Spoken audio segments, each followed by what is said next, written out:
오늘은 누가복음 19장에 있는 말씀인데요.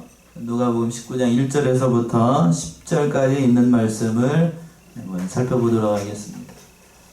이제 그 본가에 보게 되면은 고난 주간 말씀이 없고 삭개오 회개의 말씀이 있어서 그 부분을 빠뜨리고 넘어간 것 같은데, 그러니까 우리가 이 시간에는 누가복음 19장에 있는 말씀을 살펴보도록 하겠습니다. 귀한 본문의 말씀이라서 이렇게 다시 한번 살펴보기를 원합니다.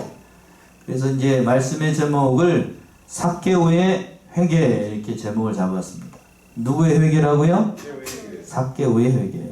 그래서 10절까지 있는 말씀인데 세 개로 나눴더군요. 4절까지는 삭개오의 형편을 얘기를 하는 겁니다. 자, 삭개오가 놓여있는 그 영육간의 형편을 얘기를 하는 것이고, 그리고 5절과 6절은 두 번째로 예수님께서 삭개오를 부르셨던 거예요. 그리고 마지막으로 7절에서부터 10절까지는 삭개오가 본문의 말씀 제목처럼 회개하고 예수님을 영접하고 구원의 반열에 참여하는 아주 귀한 본문의 말씀입니다.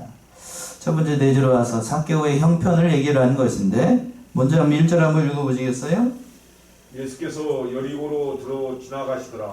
예, 예수님께서 여리고로 들어 지나가셨다. 이 말씀은 이제 예수님께서 예루살렘으로 입성하시기 위해서 여리고로 들어오셨던 길인 겁니다. 그러니까 고난주간 바로 앞에 이 일이 있었던 거예요. 그러니까 여리고로 올라와서 예루살렘으로 이렇게 올라오시기 위해서 그 길을 올라왔던 길입니다. 그러니까 이 본문의 말씀에 등장하고 있는 삭개오 입장에서 보게 된다라고 하면, 이때가 아니면 다시는 육신적으로 예수님을 볼 수 있을까요? 없을까요? 없어요. 당장 이제 그 다음이 이제 고난주일이니까, 그러니까 이때가 아니면 삭개오 입장에서 보게 되면 예수님 만날 기회가 없는 겁니다. 그러니까 다르게 표현한다라고 하면, 예수님께서 그 바쁘신 와중에 굳이 누가 있는 곳으로 지나가신 거예요? 삭개오가 있는 곳을 지나가셨던 겁니다. 왜? 그 뒤에 가서 이 말 나와 있는 것처럼 바로 삭개오를 구원해내기 위해서입니다. 그래서 2절 보시면 2절 삭개오라 이름하는 자가 있으니 세리장이 또한 부자라. 예, 삭개오라 하는 이름하는 자가 있으니, 삭개오는 여리고에 있었던 그 세관에서 일하고 있었던 그 세관의 세리장이었습니다. 그리고 본문에 있는 것처럼 뭐라고 되어 있냐면 부자라고 되어 있죠. 부자. 이때 당시에 그 세리장이라고 하면 로마로부터 세금을 징수할 수 있는 권한을 지위를 받아가지고 세금을 거둘 수 있는 권한을 받았어요. 그러니까 그 권한을 받아가지고 그 백성들에게 과중한 세금을 매기고 그 살아갔던 그러한 세리였습니다. 세리. 왜 법적인 세율만 걷지 왜 가중한 세금을 그들이 걷었는가? 그때 당시에는 이 세리, 지금은 세리 공무원이 정식으로 공무원이 돼가지고 연봉도 세요. 예, 다른 공무원에 비해서 연봉도 센데, 그러나 그때 당시 이 예수님 당시에 이 유대인들 입장에서 세리는 어떤 사람들이었냐면, 로마에서 징수권만 주고 세금을 거둘 수 있는 그 권한만 주고 뭐를 주지 않았냐면 월급을 안 줬어요. 월급을 안 줬다고요. 월급을 안 주니까 어떤 일이 발생을 하게 되냐면, 세리 이 사람들이 자기도 살아야 되니까요. 어떻게 했겠어요? 자기 마음대로, 예를 들어서 10분의 1을 세금을 내야 된다라고 하면 10분의 1만 걷는 사람이 어디서 자기도 먹고 살아야 되는데, 10분의 1이 아니라 엄청나게 세금을 폭리를 취해가면서 그거를 이렇게 징수를 했던 거예요. 그러니까 당시에 이 세리들은 허가받은 도둑이에요. 허가받은 도둑. 뭔 도둑? 허가받은 도둑. 지금도 허가받은 도둑이 있죠? 보통 그렇게 얘기합니다만, 의사들 그래 법적으로 허가받은, 이렇게 얘기하면 큰일 나겠다. 의사 선생님들은 뭐라고 하겠는데, 왜 그런가 하면 지방 병원에서 뭐 여러 가지로 CT 촬영하고 뭐하고 해가지고 이제 뭐가 발견되잖아요. 예를 들어 암이 걸렸다, 종양이 발견됐다 하면 서울에 있는 큰 병원에 가서 그 진단서를 이렇게 딱 보여주면 서울에 있는 병원에서 그걸 인정을 할까요, 안 할까요? 안 해요. 절대 안 해줍니다.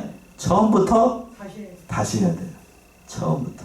그러니까 뭐라고 얘기를 하느냐면 그 사람들을 보고 허가받은 본문 말씀이 있는 것처럼 그렇게 얘기하는 거예요.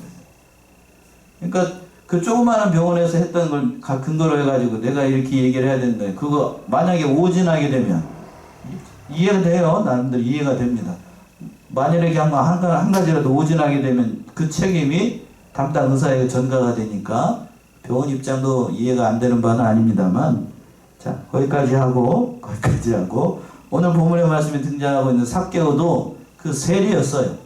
그냥 보통 세리도 아니고 그 세리들을 감독한 세리장이었습니다. 그러니까 그 세리들을 담당하는 세리장이었으니 얼마나 그냥 세상 말로 산전수전 다 겪었겠죠. 그러니까 그 사람들 중에서 왕초였으니까 이런저런 일을 다 겪었던 사람이에요. 세상 말로 하면 인간 말종이죠. 인간 말종. 볼 것 못 볼 것 다 봤던 사람이 누구요? 삭개오였습니다. 삭개오.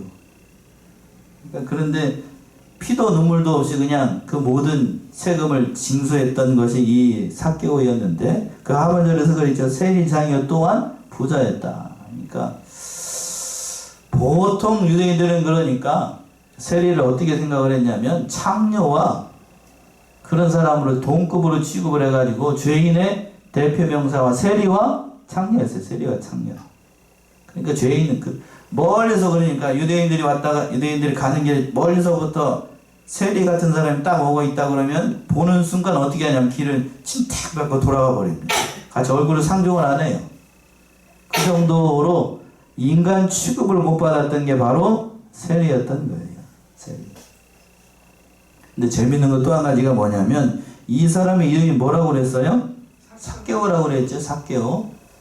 그 사람의 이름의 뜻이 다 있는데 그 본래 그의 부모님들이 삭개오라고 이름을 한 거는 매우 아름다운 뜻이 있어요. 좋은 뜻이 있습니다. 어떤 뜻이냐면 그 이름의 뜻이 깨끗한 사람 또는 의로운 사람이라는 뜻이에요.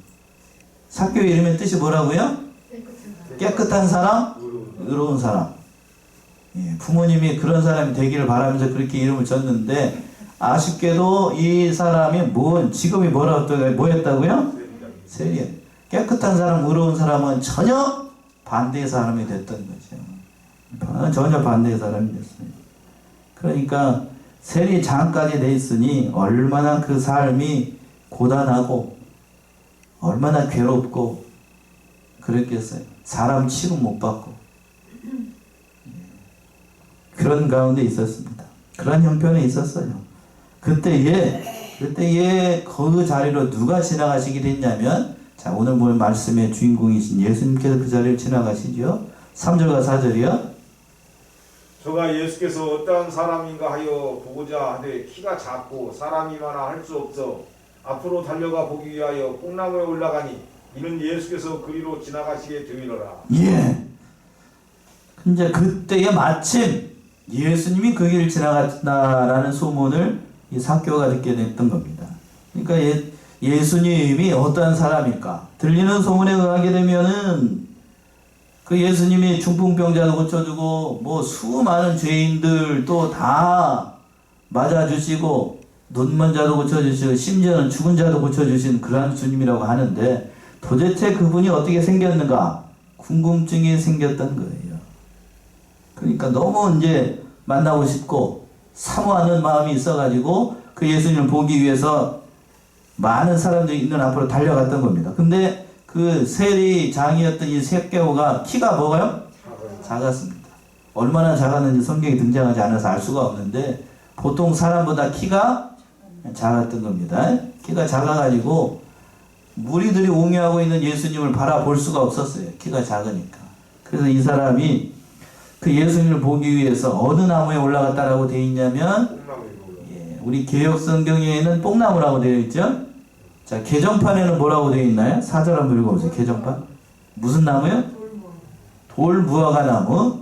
돌무화과 나무라고 이렇게 번역을 했는데, 원어는 시카모어 나무입니다. 시카모어. 그러니까 뽕나무도 아니고 뽕나무과인데 그렇게 생기지는 않았어요. 우리가 알고 있는 누에가 먹는 그런 뽕나무 아니에요. 그런 뽕나무 아니고, 그러니까 사람이 올라갈 수 있을 정도로 큰 나무가 되는 그 그러한 종류의 나무입니다. 우리나라에는 없는 나무라서 이렇게 적당한 단어를 찾다가 뽕나무로 번역을 한 것 같아요. 어찌됐든 이 삭개오가 예수님을 보기 위해서 뽕나무 위로 올라갔다라는 사실은 단순히 호기심 때문에 올라간 게 아니었지요. 그만큼 간절함이 있었어요. 간절함. 무슨 간절함? 예수님이 어떠한 분일까?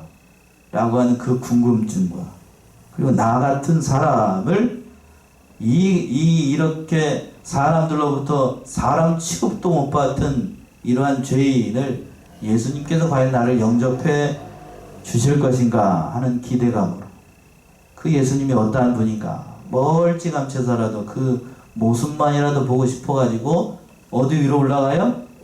뽕나무 위로 샥 올라갔습니다. 샥 올라갔어요. 그러니까 돈과 재물과 권세와 이 모든 것을 가지고 있었던 삭개오가 이 뽕나무 나무 위로 올라갔다라고 하는 사실 참 얼마나 그 마음과 그 심령과 그 영혼이 갈급함으로 가득했으면 그 뽕나무 위까지 올라갔을까? 그치? 여러분 같으면 올라가라면 올라가시겠어요? 예? 그 나무 위로 올라가가지고 멀리서 예수님 오신다는 거 보고 여러분 같으면 과연 올라갈 수 있을까?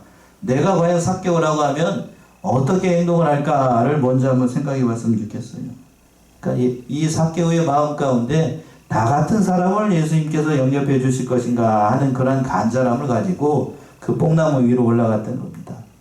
잠언 8장을 한번 가보세요. 잠언 8장 17절에서부터 18절.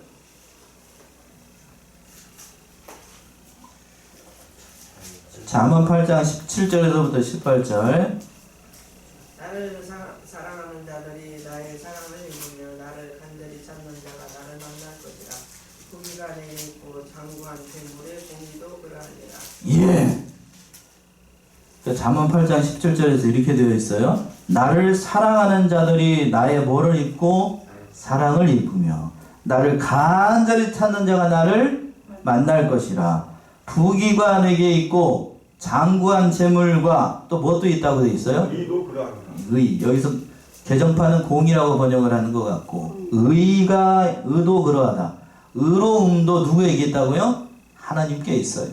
여기서 의로움이라고 하는 것은 단순한 의로움이 아니고 옳다는 의미에서 의로움이 아니고 뭔 의로움일까요?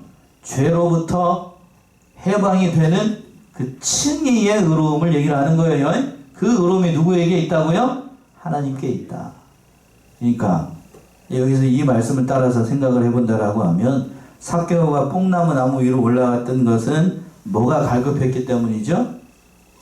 그 영혼이 갈급했기 때문이에요. 뭐에 대한 갈급함일까요? 바로 의로움에 대한. 자신이 지은 죄를 해결할 길이 없으니까 누구를 찾게 됐냐면 바로 하나님을 찾기 시작했고 누구를 찾아요? 예수를 찾기 시작한 거예요. 그 영혼의 갈급함을 두고서 그 갈급함, 나 같은 죄인을 과연 예수님이 맞아주실 것인가? 그렇게 갈급함으로 뽕나무 나무 위로 샥 올라갔던 겁니다. 예수님이 그걸 모를까요? 알까요? 그 마음을 알까요? 모를까요? 알아요. 압니다. 아니까 예수님이 거기에서 5절에서 보시면 이렇게 말씀을 하시는 거예요. 5절 보시면 예수께서 그곳에 이르사 우러러보시고 이르시되 삭개오야 속히 내려오라. 내가 오늘 네 집에 유하여야 하겠나이다 하시니. 예.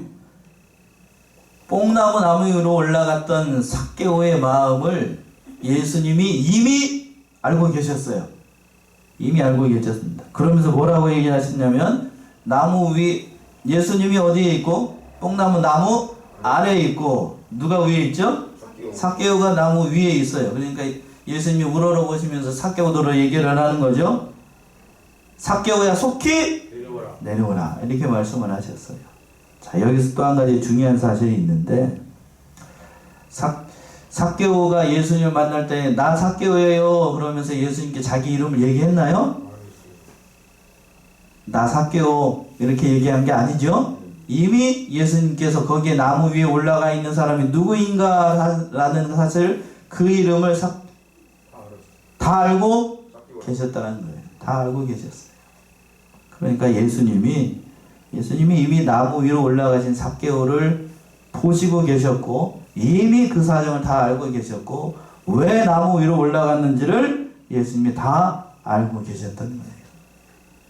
이것처럼 우리가 하나님께 나올 때에 내 힘으로는 해결되지 않고 도대체 내 능력으로 해결되지 않는 일들을 하나님 앞에 내려놓고 기도할 때에 과연 하나님께서 나의 형편을 알아주실까? 이렇게 의심을 할 때가 있어요. 하나님은 알까요, 모를까요? 다 아셔요. 다 아십니다. 자, 이 말씀을 생각하면서 이제 잠시 제가 말씀을 묵상하면서 그런 생각이 들었습니다. 전에도 한번 말씀을 드린 것 같은데, 한 교회 담임 목사 정도 되게 되면 성도들의 형편을 다 알까요, 모를까요? 다 알아요? 다 압니다. 물론 숫자가 적을 때는 다 안다는 게 가능하게 할지도 모르겠지만 숫자가 100명, 200명, 300명 이렇게 돼도 주일날 출석한 사람들 담임 목사가 알까요, 모를까요? 예? 알까요, 모를까요? 제가 해보니까 다 알아요. 다 알아요. 다 압니다. 한낱 사람도 성도들의 형편을 다 아는데 우리 주님께서 자신의 택하신 자, 그 잃어버린 양떼의 형편을 모를까요, 알까요? 다 아셔요. 다 아셔요. 다 아시니까 이름을 불러준 적이 없음에도 불구하고 삭개오의 이름을 하시고 속히 내려오라고 말씀을 하셨던 거예요. 그러니까 이 절박한 사정, 그러니까 그 모든 사정을 다 예수님께서 아셨던 거예요. 자, 요한복음 10장을 한번 가봅시다. 요한복음 10장 3절에서부터 5절. 요한복음 10장 3절에서부터 5절이요. 문지기는 그를 위하여 문을 열고 양은 그의 음성을 듣나니 그가 자기 양의 이름을 각각 불러 인도하여내느니라.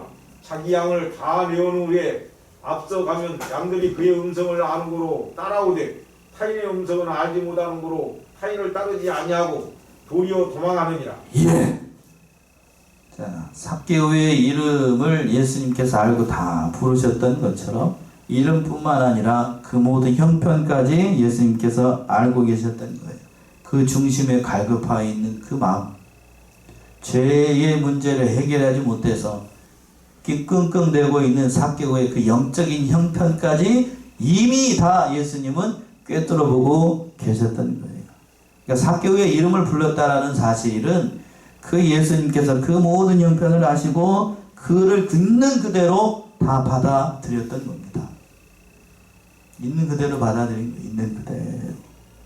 그러면서 뭐라고 얘기를 하셨냐면 하반절에서 그랬죠. 내가 오늘 내 집에 유하여야겠다라고 말씀하셨던 거예요. 예수님께서 삭개오의 집에 유한다라는 얘기는 그 집에 무엇이 선포됐다는 얘기냐면 바로 구원이 선포됐다는 것을 선포하는 겁니다. 구원이 됐다는, 이 사람이 아브라함의 자손이 되고 금생과 내생에 있어서 축복을 받는 그러한 복된 가정이 됐다는 사실을 모든 사람들 앞에서 다 보여주는 거예요. 누가 거하심으로? 예수님이 거기에 유하심으로 말미암아. 그러니까 예수님께서 거기에 유하심으로 모든 것이 다 해결했던 거예요. 그 말씀을 듣고 삭개오가 어떻게 행동을 하느냐면 6절이죠. 6절 보시면 급히 내려와 즐거워하며 영접하거늘. 예, 급히 내려와 즐거워하며 영접했다라고 되어 있습니다. 예수님께서 자신의 이름을 불러주자. 다른 말로 표현하면 자신의 모든 형편을 예수님께서 다 알고 계시다는 사실을 깨닫고 기쁜 마음으로 예수님을 영접하고 인격적으로 그때 예수님을 삭개오가 만나게 됐던 거예요. 그 순간 만났어요. 그 순간 만났습니다. 그러니까 예수님을 만나니까 죄악에 물들었던 영혼이 예수를 만나는 순간 어떻게 되는가 하면 즐거움이 사로잡히고 또 그 모든 문제가 해결이 되니까 기쁜 마음이 드는 거예요. 죄의 문제가 해결이 되니까요. 죄의 문제가 해결이 되니까. 그랬을 거예요, 아마. 삭개오가 속으로 그랬겠죠. 과연 예수님이 나의 모든 성편을 알고 계신구나. 소문에 들었던 것보다 더 위대하신 분이시고 우리의 모든 형편을 다 알고 계시는 분이 바로 예수님이라는 사실을 삭개오가 깨닫게 됐던 겁니다. 그러니까 그러고 나니까 그 다 깨닫게 되니까 삭개오가 마지막 대지에서 회개하게 되는데, 근데 그걸 보고 지켜보고 있던 사람들은 이렇게 얘기를 했습니다. 7절 보시면, 무사람이 보고 수군거리어 가로되 저가 죄인의 집에 유하러 들어갔도다 하더라. 예, 무사람이 보고 수근거려 가로되 저가 누구의 집에 유하러 갔다고요? 죄인의 집에 죄인의 집에 유하러 들어갔다. 그때 당시에 세리는 죄인의 대표명사라고 그랬죠? 죄인의 대표명사. 그러니까 무사람들이 수근거리는 것도 무리가 아닌 것이라고 생각할 수 있어요. 그러니까 죄인이니까 그때 당시 죄인이라고 생각했던 삭개오에게 예수님이 들어간다라고 하는 것은 그때 당시 상기가로 생각을 할 때에 있을 수가 없는 일이니까요. 있을 수가 없는 일이니까. 그런데 우리가 생각해 봐야 될 것은 삭개오가 예수님을 만나서 예수님을 영접을 했으니까 삭개오는 이제 죄인인가요? 의인인가요? 의인이죠. 죄인, 의인? 예수를 영접했으니까 죄의 문제가 해결됐으니까 아직도 죄인인가요? 의인이죠, 의인이죠. 근데 이 사람들은 뭐라고 얘기를 하고 있어? 무사람들이 보고 수근거려 가로되 저가 누구의 집에 유하러 들어간다고요? 죄인의 집에 유하러 죄인의 집에 유하러 들어간다. 이 말인즉슨 삭개오는 예수를 영접했기 때문에 죄의 문제가 해결돼서 의인이 되었지만 예수를 영접하지 않았던 수많은 사람들은 자기들이 이미 얘기를 하고 있는 거예요. 그 사람들은 누구요? 죄인이었던 거예요. 죄인. 그러니까 죄인의 눈에는 누가 보이고? 죄인만 보이고, 의인의 눈에는 뭐가 보이고? 의인만 보이는 겁니다. 지금 그 얘기를 하고 있는 거예요. 그러니까 이 사람들은 예수를 뭘로 봤냐면 예수를 그리스도로 영접하지 않습니다. 구원의 주님으로 보지 않아요. 메시아로 보지 않습니다. 그러니까 삭개오가 그런 사람으로 생각을 했던 거예요.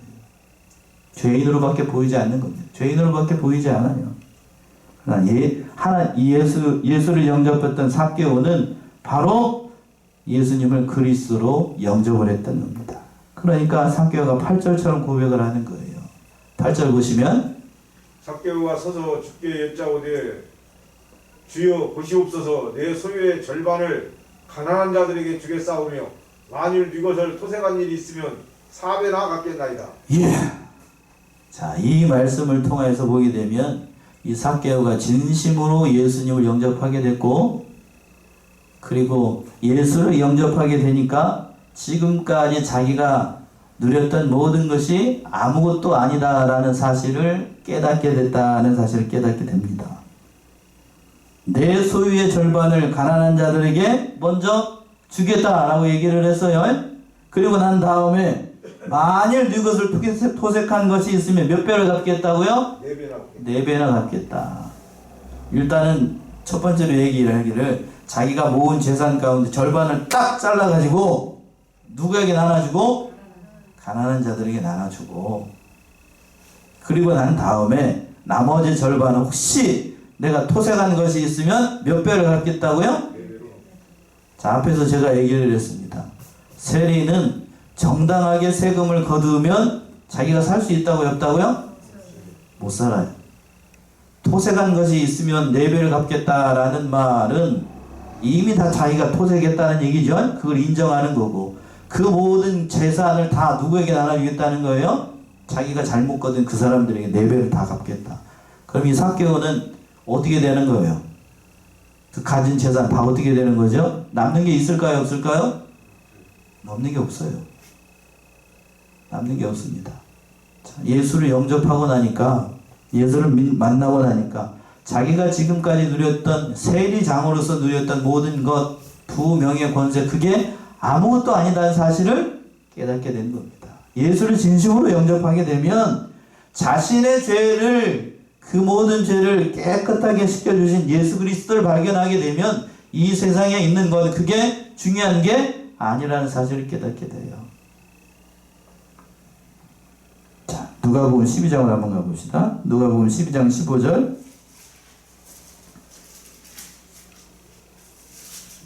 누가복음 12장 15절. 앞에 몇 장 넘기면 12장이죠? 저희에게 이르시되 산과 모든 탐심을 물리치라. 사람의 생명이 그 소유에 넉넉한 데 있지 아니라 하시고. 예, 사람의 생명이 그 소유에 뭐한 데 있지 않다고요? 넉넉한 데 있지 않다고. 다른 말로 얘기해 되면 물질이 넉넉한 데에 사람의 생명에 있는 게 아니다는 얘기입니다. 삭개오가 세장으로서 많은 부를 누렸어요. 부자라고 그랬죠? 그 많은 부를 누리면서 그러나 이 생명이 그의 생명이 그 영적인 생명이 거기에 있지 않다는 사실, 물질에 있지 않다는 사실을 삭개오가 뼈저리게 느꼈습니다. 그러니까 자기가 가지고 있는 그 물질, 예수를 만나고 나니까 그게 중요한 게 아니에요. 그게 중요한 게 아닙니다. 그러니까 물질을 바로 바로 썼던 거예요. 회개가 이 삭개오가 진심으로 그 모든 것들을 통하여서 예수님을 영접하고 난 다음에 바로 하려고 했던 겁니다. 그리고 또 두 번째 하반절에서 보시면 만일 네 것을 토색한 일이 있으면 몇 배를 갚겠다고요? 4배를 갚겠다라고 얘기를 했어요. 무자비하게 착취했던 그 모든 것들을 다 변상하겠다는 의미가 담겨 있습니다. 출애굽기 22장을 한번 가봅시다. 출애굽기 22장 1절의 말씀이죠. 출애굽기 22장 1절. 출애굽기 22장 1절. 사람이 소나 양을 도둑질하여 잡거나 팔면 그는 소 한 마리에 소 5마리를 갚고 양 한 마리에 양 4마리로 갚을지어다. 예. 사람이 소나 양을 도둑질하여 잡거나 팔면 그는 소 하나에 소 몇 마리요? 5으로 갚고 양 하나에 양 몇으로 갚고? 4으로 갚고. 그러니까 삭개오가 이 말씀대로 자기가 혹시라도 토색한 것이 있으면 4배를 갚겠다라고 얘기한 건 그 모든 은혜, 예수를 만나고 난 다음에 받았던 그 모든 은혜에 감사했던 거예요. 진심으로 예수를 만나고 나니 지금까지 했던 것들이 아무것도 아니다라는 사실을 깨닫게 됐던 거죠. 여러분 같으면 어떻게 하실래요? 제가 말씀을 준비하면서 여쭤보고 싶은 게 이거였어요. 나는 예수를 만나고 나니까 내가 있었던 모든 소유 그게 아무것도 아니다. 삭개오처럼 가난한 자들을 위해서 내 소유의 절반을 팔고 또 혹시라도 내가 잘못한 것이 있으면 4배를 받겠습니다. 삭개오 같은 그러한 믿음으로 예수님을 영접했던가요? 여러분들은 그러신가요? 이렇게 조용한 거 보니까 아닌 것 같네요? 우리는 그런 믿음의 형편이지요. 그러니까 진심으로 삭개오가 예수를 만난 거예요. 예수를 만났습니다.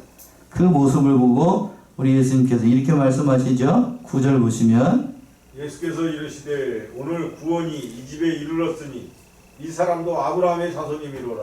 예, 예수님을 영접하고 회개해가지고 자신의 재산을 다 가난한 자들에게 나눠주려고 했던 삭개오의 이 믿음, 그 회개를 보고 이 사람도 아브라함의 자손이다 라는 사실을 공포했던 겁니다. 마지막으로 10절이요. 10절. 인자에 온 것은 잃어버린 자를 찾아 구원하러 함이라. 예, 예수님이 이 땅에 오신 목적은 바로 여기 있었던 거예요. 잃어버린 양을 찾기 위해서 이 땅에 오셨던 겁니다. 그리고 그 바쁘신 와중에 고난주일 바로 전이라고 그랬지요? 그 여리고로 지나가시면서 그 삭개오가 있는 곳을 지나가신 이유는 바로 누구를 구원해내기 위해서요? 삭개오를 구원해내기 위해서. 삭개오를 구원해내기 위해서 그 바쁘신 와중에 그 길을 걸어가셨던 거고, 삭개오의 이름을 불러서 그를 회개시키고 하나님의 자녀 아브라함의 자손으로 만들기 위해서 예수님께서 이렇게 오셨던 겁니다. 이 말씀도 준비하면서 그런 얘기가 있다고. 만일 이 세상에 나 혼자밖에 없다라고 하면 그때도 예수님이 이 땅에 오실까? 그럴까요? 이 세상에 구원할 사람이 나 혼자밖에 없어요. 근데 그런데도 예수님이 이 땅에 오실까요? 예? 크게 얘기하셔요. 저는 안 들리니까. 여러분 혼자만 있어요. 그러니까 나 혼자, 이 지구상에 나 혼자 남아 있어요. 그때도 예수님이 오실까요? 안 오실까요? 오십니다. 오셔요. 오십니다. 자, 누가복음 18장에서 보면 그런 얘기가 나오죠. 말세에 뭐 하는 자를 보겠느냐? 믿는 자를 보겠느냐라고 했지요. 말세가 되면, 주의 재림이 가까운 시대가 되면 그 믿는 자들이 적어진다는 거예요? 많아진다는 얘기예요? 적어진다는 얘기입니다. 그래도 우리 주님은 오신다고요? 안 오신다고요? 오셔. 그 얘기입니다. 그 얘기. 이 지구상에 나 혼자 남아있어도 예수님 오신다고 안 오신다고요? 오십니다. 그분이 바로 예수님이에요. 그분이 바로 예수님. 그러니까 오늘 본문의 말씀에서 삭개오를 찾아서 구원하셨던 그 예수님 바라보고 힘들고 괴로운 일들이 많은 이 세상 그 예수님 바라보며 이겨내시고 또 모든 어려운 형편들을 오직 예수를 통하여서 그 구원의 반열에 참여하는 저와 여러분들이 다 되셔야 되겠습니다. 기도하겠습니다.